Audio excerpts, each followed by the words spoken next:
सौभाग्य का विषय होता है। उन्हें बड़े आदर और सम्मान के साथ, क्योंकि उन्हें जब हम सुनते हैं तो कुछ ना कुछ हमें सीखने और समझने को हमेशा मिलता है। और हमारे हृदय में हमारे जो स्वप्न कहीं ना कहीं संघर्ष कर रहे होते हैं, उनको उन कल्पनाओं को पूरा करने के लिए एक ऊर्जा, एक जोश मिलता है।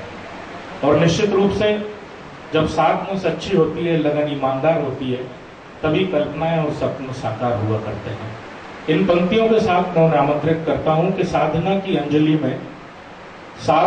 अंजलि में वंदना के पुष्प लेकर अर्चना करते चलो, कल्पना साकार होगी, कल्पना साकार होगी, कल्पना साकार होगी। आइए सुनते हैं ऐसे श्रेष्ठ वक्ता, ऐसे साहित्यकार और ऐसे 7 साओं का समावेश आदरणीय महेश श्रीवास्तव जी को आपकी जोरदार तालियों और करतल ध्वनि के बीच।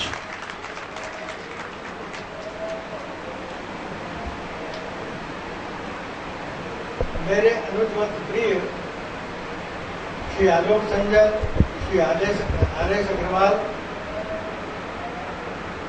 माननीय कैलाश अग्रवाल जी, माननीय टीकाराम जी यादव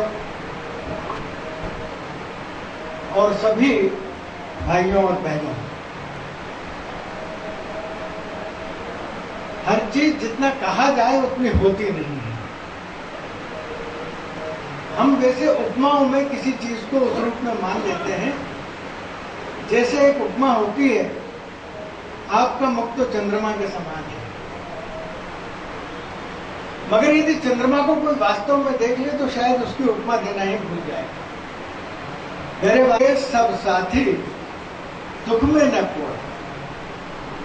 और फिर ये भजन गाने वाला राम का स्मरण करता है। राम माने ईश्वर, राम माने भगवान।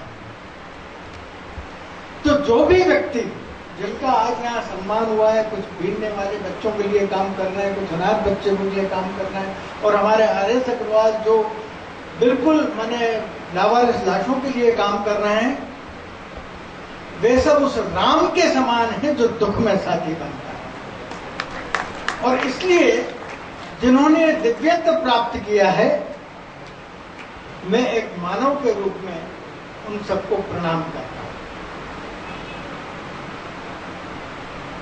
अपने अनुज आलोक को सुनकर के, हालांकि आलोक ये कह रहे थे कि उन्हें अगर बाद में बोलने का अवसर मिला तो क्या होगा, मगर अब ये समस्या मेरे लिए हो गई है, ये बड़ी खुशी की बात है। आलोक ने गुरु कहा है। गुरु में एक द्वैध है, गुरु शिष्य से अलग होता है, किंतु मैं तो आलोक को अपना इतना मानता हूं कि ना उसमें कोई गुरु होता है ना कोई शिष्य होता है। और आज मुझे इस बात से बड़ी प्रसन्नता है कि आलोक ने इतना संतुलित, इतना सही, और जैसा कि हमारे यादव जी ने अभी कहा कि जिस प्रकार की अभिव्यक्ति की शक्ति कबीर में पाई जाती थी, वो अगर एक राजनीतिक में हो तो ये बहुत वंदनीय होती।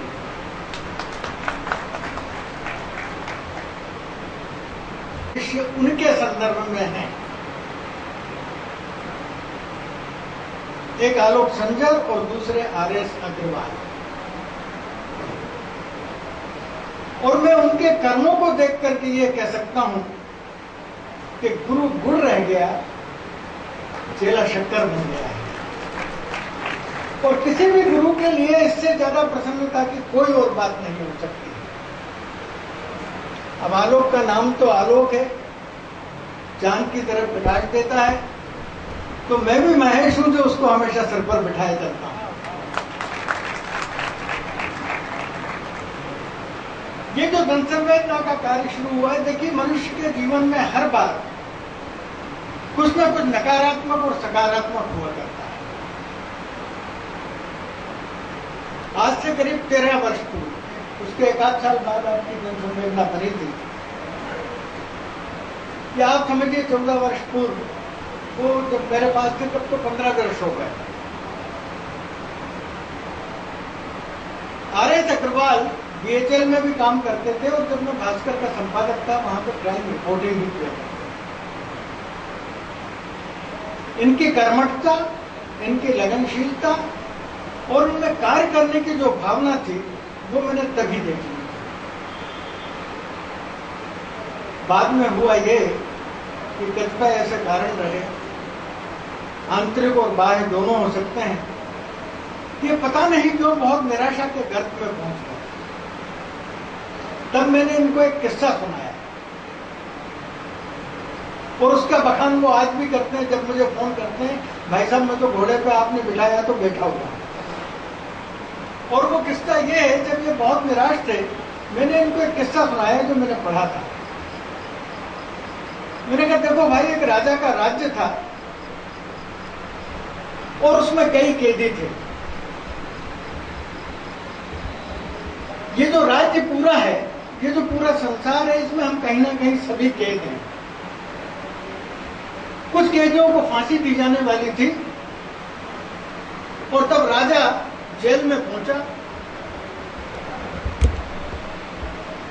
सब कैदियों से अपनी अंतिम इच्छा पूछने लगा। प्रायः कैदी क्या कहते हैं कि साहब मुझे फांसी से बचा लो, मेरा घर है, मेरा परिवार है। राजा किसी को भी फांसी से बचाने का कोई वचन नहीं देता। एक वहां कैदी था, जब उससे पूछा गया कि तुम्हारी क्या अंतिम इच्छा है, तो उसने कहा कि हुजूर, मैं आपको घोड़े को उड़ा करके दिखाना चाहता हूं। राजा ने कहा ये पागलपन की बात करता है, क्या तू घोड़े को उड़ा सकता है? हाँ हुजूर, अगर मेरी शर्तें मान ली जाएं तो मैं घोड़े को उड़ा करके आपको दिखा दूंगा। अब राजा तो जैसे होते ही थे। उन्होंने कहा ठीक है, कितने दिन में उड़ा के दिखाओगे? साहब 3 महीने में उड़ा के दिखा दूंगा, मगर मेरी शर्त है कि मुझे एक घोड़ा चाहिए, सुबह मुझे दूध और रबड़ी चाहिए, जलेबी चाहिए, दोपहर का ये भोजन चाहिए और मेरी सेवा में मुझे इतने कर्मचारी चाहिए। राजा ने कहा एक अद्भुत बात दिखाने वाला है, तो चलो। उन्होंने कहा ठीक है, तुम्हें भी फांसी नहीं होगी, तुम्हें 3 महीने बाद होगी, और अगर तुमने घोड़े को उड़ाया नहीं दिखाया तो 3 महीने बाद तुम्हें फांसी दे दी जाएगी। राजा चला गया। दूसरे कैदियों ने उससे कहा कि तू कैसा मूर्ख है, कहीं घोड़ा भी दुनिया में उड़ा है? तो उसने जवाब दिया कि हाँ, मैं भी जानता हूं घोड़ा कभी नहीं उड़ता है,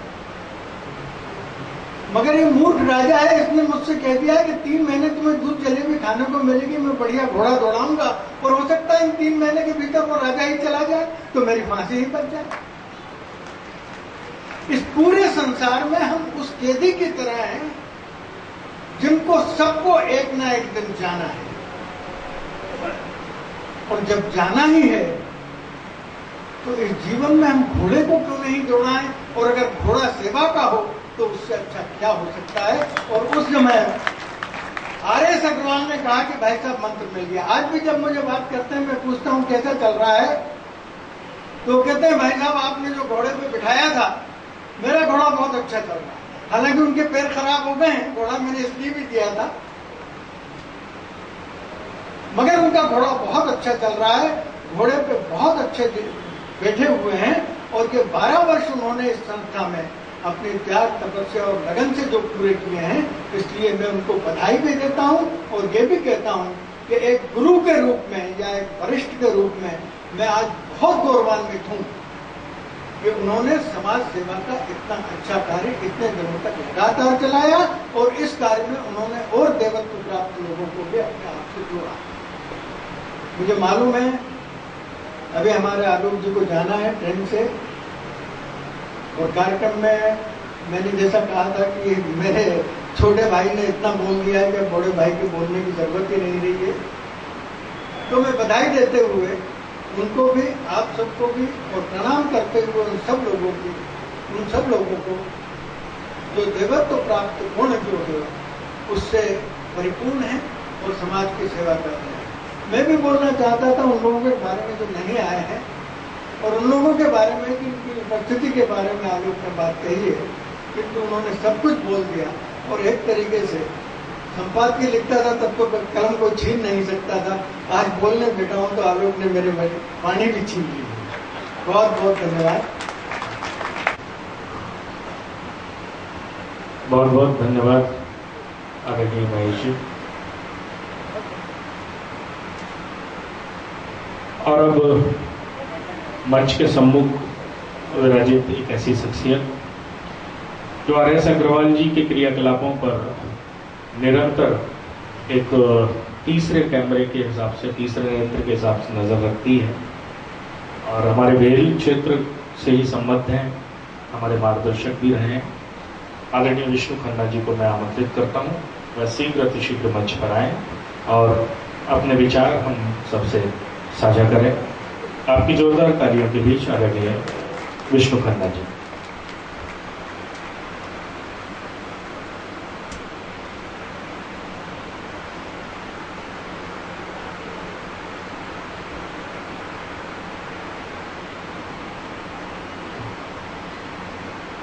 आज इस मंच पर पधारे परम श्रद्धेय श्री महेश श्रीवास्तव जी, श्री अग्रवाल जी, मैं मध्य प्रदेश के एमपी नहीं बल्कि उनको जनसेवक कहूँगा, हमारे भाई श्री आलोक संजय जी। और हम तो यही कहते हैं सुबह और शाम राधे श्याम। अक्सर मैं उनको यही कहता था कि सुबह और शाम राधे श्याम। हमारे आर.एस. अग्रवाल जी, जिन्होंने भेल से सेवानिवृत्त होने के पश्चात ऐसे क्षेत्र में पदार्पण किया, एक ऐसी संस्था को खड़ा किया जो आज पूरे भोपाल के अंदर जिसका एक अपना नाम है। और जैसा कि महेश श्रीवास्तव जी ने कहा कि जिंदों की सेवा तो करने का साहस सभी कर लेते हैं, उसमें भी एक ये होता है कि उनको कहीं ना कहीं कुछ प्राप्त होगा, लेकिन ऐसे व्यक्ति जो दुनिया को छोड़ के जा चुके हैं उनके लिए कुछ करना वास्तव में बहुत बड़ी बात है। मुझे आर.एस. अग्रवाल जी के साथ मैं BHL में कई वर्षों तक इनके साथ काम किया, जनसंपर्क विभाग में हम दोनों साथ थे। अक्सर उनका एक ब्रह्म वाक्य होता था कि सोचो साथ क्या जाएगा। BHL में रहते हुए तब से इनकी मानसिकता उसी दिशा की ओर जा रही थी। हम समझ रहे थे कि यहाँ से जाने के बाद कुछ न कुछ आर.एस. अग्रवाल जी कुछ करने वाले हैं, क्योंकि आते ही एक और उनका वाक्य होता था कि आज किसका खोटा ठोकना। मतलब बुराई उनको बर्दाश्त नहीं होती थी कि कोई भी अगर कार्य इस प्रकार का देखते थे तो उनको मन को जो है बहुत उदेलना होती थी और उनका ये प्रयास रहता था कि उस चीज़ को दूर करें। आज वो सारी बातें मेरे मानस पटल पर जो है उन्हें आ गई हैं। आज 12वीं वर्षगांठ है जनसंवेदना की और ये बड़ा एक शुभ अवसर है, एक बहुत ही अच्छा अवसर है। और इतनी महान हस्तियाँ आज अग्रवाल जी को बधाई देने के लिए यहाँ पर एकत्रित हुई हैं। मैं 2 शब्द कहने से अपने आप को रोक नहीं पाया था, इसीलिए आपसे परमिशन लेकर के मैं यहाँ पर आया। एक बार पुनः राधेश्याम अग्रवाल जी को बहुत बहुत बधाई। मैं उनके सुखी और दीर्घ जीवन की कामना करता हूँ, ताकि जो सेवा का कार्य उन्होंने प्रारंभ किया है वो निरंतर चलता रहे।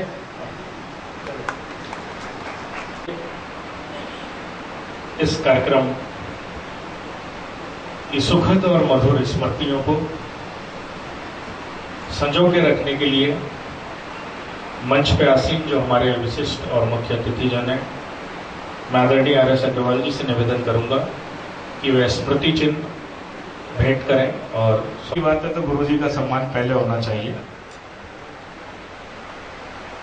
आप लोग ताली बजा सकते हैं, कोई प्रतिबंध नहीं है। क्या उपस्थिति दर्ज होती है, अच्छा लगता है। ठीक है ना आलोक जी, प्लीज। और श्री महेश श्रीवास्तव जी और आलोक संजय जी को स्मृति चिन्ह एवं साल श्रीफल भेंट कर रहे हैं आदरणीय अग्रवाल जी। इसी क्रम में मैं निवेदन करूंगा, श्री काम करने का भी एक आनंद और अनुभव हमें प्राप्त है। आप भी समाज सेवा के कार्य में बाल निकेतन के माध्यम से और भी अनेक संस्थाओं के माध्यम से सदैव तत्पर रहते हैं। तालियां बजाकर स्वागत कर सकते हैं आप। और इसी क्रम में आदरणीय टीकाराम यादव जी, आप वरिष्ठ अधिवक्ता हैं, हमारे भोपाल शहर की एक पहचान है। और इसी क्रम में मैं निवेदन करूंगा RS अग्रवाल जी से व श्रीमती रेणु गुप्ता जी का भी। क्या देखिए सामने थोड़ा इधर देखिए सामने क्या आदरणीय SN गुप्ता जी।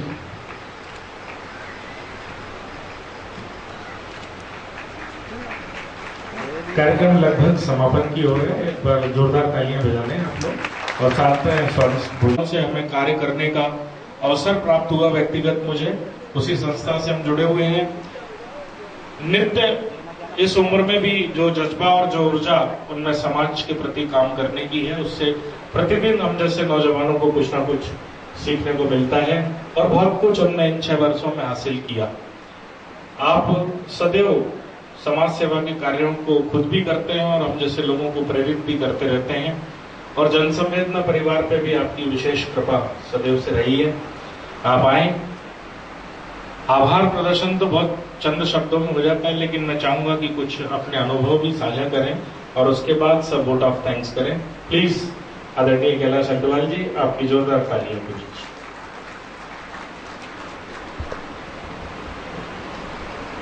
आदरणीय RS अग्रवाल साहब, मेरे बड़े भाई महेश श्रीवास्तव जी,